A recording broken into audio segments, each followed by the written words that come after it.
안녕하세요. 오늘은 남북한 얼마나 다를까요? 라는 주제로 여러분들과 이야기를 해볼까 합니다. 통일교육을 할 때 북한을 어떻게 이해하는지는 참 중요하죠. 사람들마다 어떤 우리가 모르는 어떤 대상 또는 대상 국가를 이해할 때는 무엇인가 비교하는 기준을 두고 해요. 제가 키가 큰지 작은지 할 때는 제 친구보다 키가 큰지 작은지가 되는 거죠. 북한이라고 하는 나라가 경제적으로 잘 사는지 못 사는지도 역시 다른 나라와 비교를 해서 이해하게 됩니다. 보통의 경우 우리는 통일교육을 할 때, 그 중에서도 북한 이해 교육을 할 때 남한과 북한을 비교해서 이해하도록 가르칩니다. 자, 그런데 오늘은 전 세계 200여 개의 국가들 중에서 남한과 북한이 어떻게 변해왔는지를 보고 북한을 이해하는 그런 방법을 한번 생각해 볼까 합니다.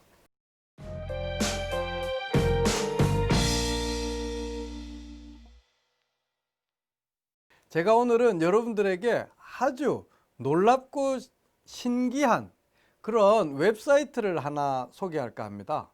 갭마인더라고 하는 웹사이트인데요.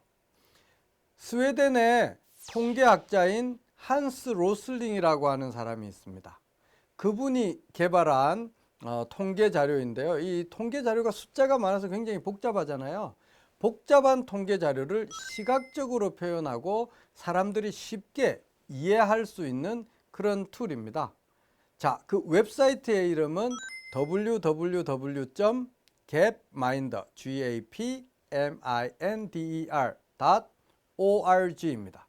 그리고 슬래시하고 툴스라고 치면 여러분들은 이런 웹사이트를 보실 수가 있을 것입니다. 자, 지금부터 제가 웹사이트를 조금 자세히 보면서 여러 선생님들께 설명을 드릴까 합니다. 여기 보면 동그란 작은 점들이 보이시죠? 이 동그라미들은 하나의 국가를 보여줍니다. 자, 여기 뒤에 나타난 숫자 1800이라고 되어 있는 거 보이시죠? 이것은 서기 1800년도를 이야기하는 것입니다. 조금 있다 보면 여기 1800이 1부터 쭉 시작해서 2018년도까지 어떻게 변해왔는지를 보실 수가 있습니다. 지금까지의 통계 자료가 모두 다 반영되어 있는 것은 아니고요. 지금 여기 한스 로슬링 선생님이 모아놓은 자료들에는 2018년도까지의 자료가 있네요. 자, 참고로 여기에 있는 자료 데이터는 월드뱅크라든지 세계은행을 비롯해서 세계기구에서 가지고 있는 공식적인 데이터입니다. 물론 이 데이터들이 100% 정확할 수 있느냐라고 물으면 뭐 100%라고 말하기는 어렵지만 그래도 전 세계 국가들을 이해하는 데 있어서 아주 중요한 지표가 된다는 점을 말씀드릴 수가 있습니다. 자, 이 도표에 이게 X축인가요? 가로로 되어 있는 축을 보시면 이쪽에 보시면 GDP라고 되어 있습니다. 국내 총생산을 보여주죠. 퍼캐피타라고 되어 있기 때문에 1인당 국내 총생산량이 얼마인지를 보여줍니다. 그래서 왼쪽에서 오른쪽으로 갈수록 국내 총생산량, 그러니까 경제적으로 보다 더 부유하고 잘 사는 국가를 보여줍니다. 그러니까 19세기로 넘어가는 시점에 여기가 영국이었죠. 식민 제국주의를 많이 구축해서 해가 지지 않는 나라 영국이라고 이야기를 했습니다. 여기 있고, 자, 그래서 오른쪽으로 있을수록 조금 잘 사는 국가를 보여주고 왼쪽에 있을수록 경제적으로 좀 약한 국가들을 보여주네요. 자, 그러면 여기 세로로 있는 Y축을 한번 볼게요. 여기 보니까 기대 수명이라고 되어 있네요. Life expectancy라고 되어 있는데 기대 수명, 한 아이가 태어났을 때 몇 년까지 살 것으로 기대되는지를 보여주는 것입니다.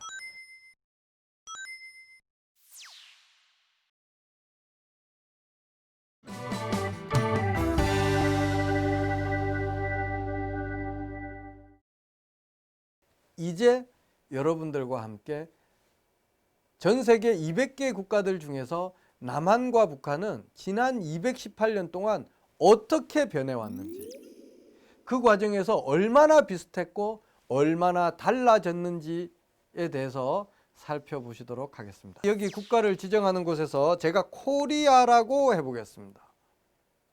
우리는 대한민국이 하나의 국가, 한반도가 북한의 지역까지 다 대한민국의 헌법에 영향을 받는 하나의 국가로 보고 있지만, 아직까지 한스 로슬링이라고 하는 이분이 만든 툴과 세계 많은 나라들은 남한과 북한을 서로 다른 두 개의 국가로 보고 있는 경우가 많이 있어요. 먼 훗날 시간이 지나서 코리아라고 쳤을 때 하나의 코리아만 보이는 그날을 통일교육하는 사람으로서 한번 기대해 봅니다. 자, 아무튼 여러분들, 북한을 제가 여기 클릭을 했고요. 남한을 클릭을 했습니다. 여기 두 개가 겹쳐 있는데 커서 클릭을 누른 다음에 제가 보기 편하게 남한을 아래쪽으로 내리고 북한을 위쪽으로 내려 보겠습니다. 자, 다시 200년 동안에 어떻게 변화가 되는지를 살펴볼게요. 21세기로 넘어가기까지 19세기입니다. 남한과 북한은 거의 똑같이 가죠. 똑같이 갈 수밖에 없죠. 조선시대, 하나의 조선에서 같이 살았기 때문입니다. 그래서 운명 공동체였죠. 자, 1945년까지의 역사는 똑같습니다. 그러다가 1946년, 7년, 8년, 9년까지 북한 지역이 남한 지역보다 조금 더 경제적으로 풍요롭고 살기 좋은 환경이었던 것은 보이지만 50년, 민족의 상잔 6.25 전쟁이 이렇게 납니다. 떨어지죠. 사람이 죽습니다. 이게 남한이네요. 남한의 젊은이들이 이만큼, 북한의 젊은이들이 더 많이 희생이 되었나 봅니다. 전쟁이 끝이 났습니다. 자, 이제 여기를 보십시오. 자, 다시 비슷하게 성장을 합니다. 6.25 전쟁의 폐허에서부터 남과 북이 완전히 폐허로 바뀌었죠. 자, 그런데 제가 한 57년, 58년에서 멈춰볼까요? 하나는 조금 앞서가고 뒤는 늦게 가네요. 여기를 보시면 1958년에 북한이네요. 여기가 빨갛게 표시가 되죠. 북한을 표시하니까 여기고, 여기 남한을 커서를 올린 상태입니다. 올리면 여기 있네요. 전쟁이 끝이 났어요. 누구의 승리도 아니고 모두에게 아픔과 상처를 주고 정전, 휴전 협정을 맺은 우리. 그런데 이때만 하더라도 북한이 경제적으로 앞서네요. 자, 여기를 볼까요? 1961년 정도만 하더라도 이때는 1960년 4.19가 있었죠. 그 다음으로 5.16이 있었죠. 이제 대한민국이 경제개발 계획을 추진하기 전인데 막 시작하기 전에 잘 살려고 할 때, 그때 당시 북한은 남한보다 앞서 있었습니다. 전쟁이 끝나고 북한이 경제적으로 앞서 있었기 때문에 남과 북은 철저하게 경쟁하고 대립할 수밖에 없었던 거예요. 1960년대 학교를 다니신 분들, 반공교육은 이러한 맥락에서 시작된 것입니다. 자, 그리고 이제 시간이 지나면서 대한민국은 경제개발 5개년 계획을 하면서 달라집니다. 이때가 바로 세계 사람들이 한강의 기적이라고 부를 때죠. 자, 여기를 보십시오. 제가 여기까지만 가볼까요? 1989년, 89년까지만 가보려고 합니다. 어이구, 이렇게 90년까지로 한번 볼게요. 자, 1960년대부터 대한민국은 자고 일어나면 발전, 자고 일어나면 발전입니다. 한번 79년에서 80년 12.12 사태가 있었을 때 조금 경제가 떨어졌는데요. 계속 발전하죠. 북한은 발전은 합니다만 조금씩 이 발전의 속도가 느립니다. 1990년이 들어서는 남북한의 격차가 굉장히 커지죠. 제가 90년에 멈춘 데는 이유가 있습니다. 1990년까지는 북한은 조금씩 발전을 하지만 1990년 동서독이 통일이 됩니다. 즉 동독이라고 하는 북한의 우방이죠. 북한의 엘라이, 그 우방국이 통일이 되어서 사라지게 됩니다. 1991년도 구소련이 해체가 됩니다. 북한의 친구가 또 사라진 거죠. 1992년 대한민국 정부와 중국 정부가 한중 수교를 맺게 됩니다. 중국은 여전히 북한의 친구이지만 대한민국과의 외교관계를 형성하게 됨으로써 북한은 외교적으로 고립되는 현상을 겪게 됩니다. 자, 여기서 볼까요? 이렇게 보면 91년, 2년 경제적으로 악화되는 모습을 볼 수 있습니다. 그리고 1994년에서 5년으로 갈 때 이 모습이 이때는 우리가 이제 많은 격차가 너무 커져서 남북한을 비교하지 않을 때입니다. 비교하지 않더라도 우리는 대한민국의 경제와 정치적인 민주화 수준이 북한보다 앞서 있다는 것을 알았기 때문이죠. 자, 이 기간이 굉장히 힘들었던 북한에서의 고난의 행군 시기입니다. 제가 조금 더 볼게요. 여기에 1989년, 90년, 91년, 92년, 93년, 94년까지는 사람이 죽지는 않았어요. 동그라미가 뒤로만 갔죠.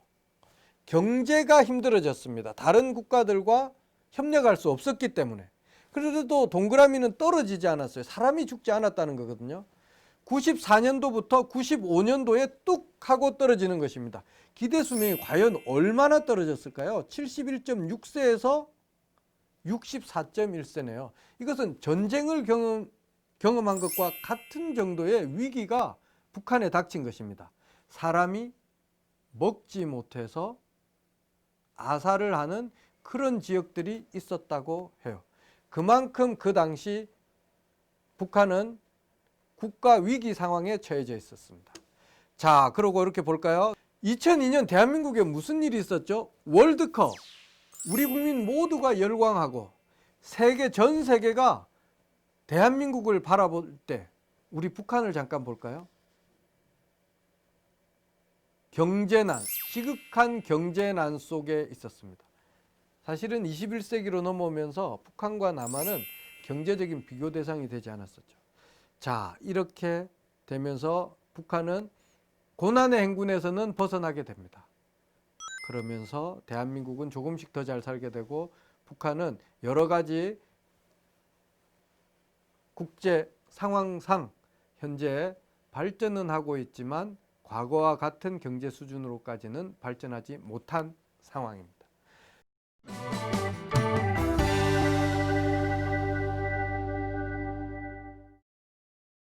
자, 갭마인더에서 바라본 남과 북 얼마나 다를까요?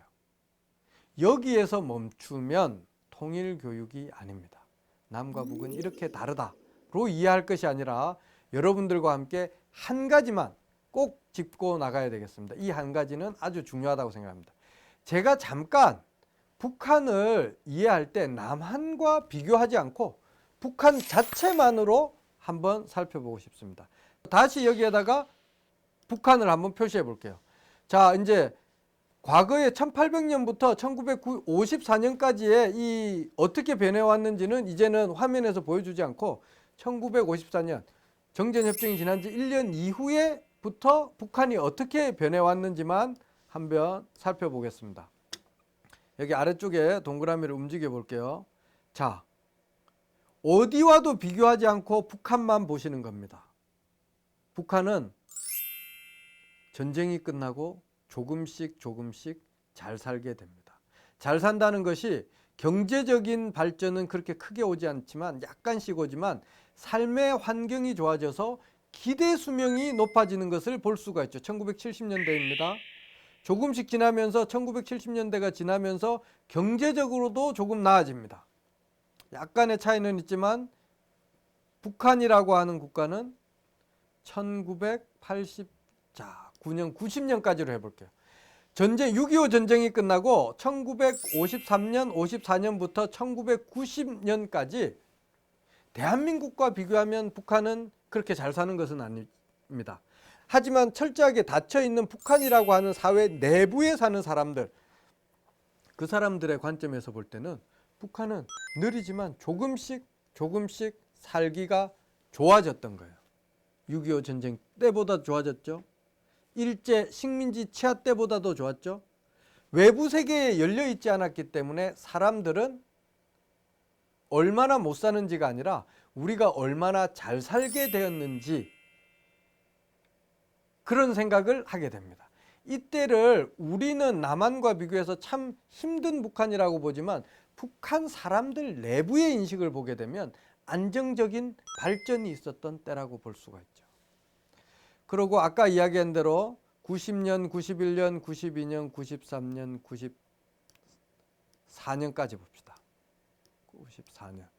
자, 경제적으로 세계 질서가 변화되는 거예요. 냉전이 깨어지고 사회주의권 국가와 자유주의권 국가 사이에 교역이 일어납니다.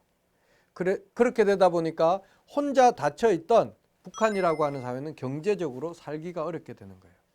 자, 이때부터 말하자면 우리가 예전에 경험했던 IMF가 북한에 1년, 그 다음에도 IMF, 그 다음에도 IMF가 4년이 연속으로 왔다라고 생각을 하시면 될 겁니다. 그런데 거기에 대해서 1995년도에는 엄청난 자연재해, 홍수가 계속해서 반복해서 일어나게 되죠. 그 논과 밭이 많지 않았는데 그것들이 다 휩쓸려 나가게 되죠. 학교 시설이나 기관 시설들이 파괴되죠. 이때 북한은 그야말로 고난의 행군이었습니다. 너무나 어려웠던 시기라고 하네요. 자, 이 시기를 지나서 2002년까지의 시기가 바로 아주 힘들었던 북한의 모습입니다. 이때 많은 사람들이 북한을 이탈했어요. 왜 이탈을 했냐? 너무나 살기가 어려웠던 거죠. 압록강, 두만강, 사실은 그 상류의 폭이 굉장히 좁습니다. 거기를 넘어갔던 것이죠. 국가가 계획 경제를 할 수가 없었고 사회주의 통제를 할 수가 없었기 때문에 국민이 대량으로 이탈하던 사람들이 많이 생겼죠. 그 사람들이 상당히 많은 수가 중국 지역으로 가게 됩니다. 그때 당시에 과거에 여러분들이 기억하는 꽃제비, 먹을 것이 없는 아이들의 모습들이 이때의 모습입니다. 지금 2020년이 다 되어가는 이 시점에서 어떤 사람들은 지금도 북한이 그럴 것이다 라고 생각을 하는데 사실은 이러한 고난의 행군은 벗어났나 봅니다. 이제는 더 이상 굶어 죽는 사람은 없고요. 점점 더 삶의 환경은 고난의 행군 때보다 훨씬 좋아졌습니다. 이렇게. 그렇지만 경제 환경, 사회적 환경은 아직까지 개선되어야 될 필요가 많네요.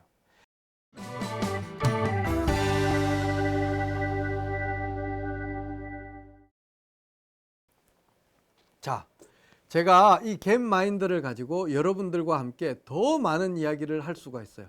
사실은 이 화면 하나로 제가 학생들과 3시간 동안 계속해서 이 점을 만지고 누르고 하면서 했던 기억이 있습니다. 학생들이 참 놀라워하고 재미있어 하더라고요. 제 학생들 중에 대학원 선생님들 중에는 초등학교 선생님도 계시고 중등학교 선생님들도 계신데요. 저와 같이 이 갭마인드로 수업을 한 이후에 실제로 교실에서 이걸 보여줬더니 아이들이 굉장히 즐거워하더래요. 그리고 아이들이 스스로 여행 가고 싶은 나라 또는 북한, 남한 찍어보면서 세계 속에서 어떻게 국가들이 변화되었는지를 알아나갔다고 이야기를 합니다. 자, 시간이 아쉬워서 더 많은 이야기를 할 수 없지만 여러분들과 함께 본 갭마인드는 남과 북을 한반도 내에서만 보지 말자. 우리끼리만 경쟁하고 비교하면서 보지 말자. 한반도를 넘어서 안중근 선생님께서는 동양의 평화, 세계의 평화를 이야기했잖아요. 우리는 남북한을 비교하지 말고 전 세계의 많은 국가들과 함께 비교를 하자. 그것이 하나 중요한 것입니다. 두 번째, 북한은 하나의 북한이 있지 않습니다. 어떤 사람들은 너무나 좋은 북한의 이미지만을 가지고 있는 사람도 있고 어떤 사람은 너무나 안 좋은 북한의 이미지만을 가지고 있는 사람이 있습니다. 그런데 우리가 교육을 하는 우리로서는 언제의 북한인지, 북한의 어느 지역인지, 북한의 어떤 종류의 사람인지 그 이야기를 한 다음에 잘 살고 못 살고를 이야기해야 된다고 생각을 합니다. 여러분들, 저는 강원도의 어느 작은 도시에서 태어났어요. 지금도 그 도시는 그렇게 잘 살지 못합니다. 제 외갓집은요, 전라도의 어느 섬입니다. 제가 가끔 가는데요, 그렇게 잘 살지 않아요. 지금 저는 서울에 살고 있습니다. 아주 잘 살고 있어요. 물론 제가 잘 사는 것이 아니라 대한민국의 서울 사람들이 잘 살고 있습니다. 대한민국의 모습을 강원도 어느 도시, 제가 태어난 그 도시, 아니면 저희 외갓집이 있는 어느 섬마을을 보고 이것이 대한민국이다 라고 말할 수는 없겠죠. 그렇다고 서울의 강남만을 보고 이것이 대한민국의 모습이라고 말할 수 없을 것입니다. 북한의 모습도 마찬가지예요. 우리 학생들이 선생님 북한은 어떤 곳이에요? 라고 물어볼 때 몇 년도에 북한의 어느 지역은 이랬어. 2018년, 2019년, 2020년에 북한의 어느 지역은 이렇게 살고 있단다 라고 말을 해주면 우리 아이들이 남과 북이 얼마나 다른지 그것을 스스로 생각하면서 이해할 수 있겠죠. 갭마인드가 주는 힘, 그것은 데이터에 기반한 사실에 기반한 통일교육입니다. 조금 더 관심을 가지고 학생들과 이야기를 한다면 남북한이 어떤 관계인지 그리고 얼마나 비슷하고 다른지를 이해할 수 있습니다. 물론 전체적으로 남과 북은 아직까지 커다란 경제 격차가 있습니다. 통일이 된다고 할 때 여러 가지 어려움이 있을 것입니다. 이 도표를 갭마인드를 보여주시면 여러 학생들이 선생님 그러니까 우리는 통일 안 해야 되겠네요 라고 이야기할 거예요. 여러 선생님들 중에도 그렇게 생각하실 겁니다. 어휴 이렇게 차이가 나요? 그러면 통일 안 하는 게 좋겠네요 라고 생각할 수도 있습니다. 사회적 격차가 커졌어요. 하지만 동서독이 경제 격차가 있었는데도 어느 날 역사처럼 통일이 다가왔던 것처럼 우리에게 역사처럼 통일이 다가온다면 어떻게 해야 될까요? 예상되는 사회 통합에 어려움이 있다. 그렇다면 그것이 무엇인지를 토론하고 그러한 것들이 있다면 어떻게 극복해 나갈 것인지 대안을 생각해보고 미래를 준비하는 것이야말로 통일교육의 시작이 아닐까요? 아이들이 통일이 어려워요, 힘들어요, 안 되면 좋겠어요 라고 이야기할 때 무엇이 어려운지 그 어려움이 있더라도 만약에 통일이 된다고 하면 어느 날이 아니라 조금씩 준비해야 된다고 하면 어떻게 준비해야 될지 학생들과 함께 토의하고 이야기하고 생각해보는 그런 통일교육이 되었으면 좋겠습니다. 갭마인드가 여러분들을 보다 더 잘 도와줄 것 같아요. 갭마인드를 가지고 즐거운 시간 많이 가지시기 바랍니다.